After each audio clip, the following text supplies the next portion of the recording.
বড় ভাই, বাপের যে জায়গা জমি আছে আমার অর্ধেক অর্ধেক ভাগ লাগবে।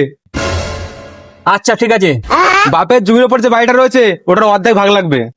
ঠিক আছে, বিকেলে আমি আমিন নিয়ে আসছি, তোর অর্ধেক আমার অর্ধেক ভাগ করে নেবো। বড় ভাই, আরো কিছু আছে, ওইগুলো অর্ধেক অর্ধেক করতে হবে। আর কি আছে? ও বাপের ওই এমএটিটা, ঠিক আছে, তুই ছোট ভাই তো, তুই নিয়ে নে, ওটা তোকে দিয়ে দিলাম, যা।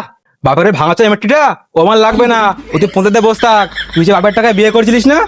হ্যাঁ, ওই তেমন কিছু না, তোর বোর ভাগ লাগবে। দেখ ছোট, মুখ সামলে কথা বল, না তো তোর মুখ চিড়ে দেবো কিন্তু, বলে দিচ্ছি। আমার মুখ চিরে দেবে? তুই মুখই ভাষণ, তুই কে? কোঁদে আঙুল দে। তোরে কিছু বলি রে? আচ্ছা আচ্ছা বড় ভাই, তোর বোর ভাগ লাগবে না, তোর শাড়ি নাম্বারটা পাওয়া যাবে? ও ভাই রে ভাই, বড় ভাই, তাহলে কি দেবে না?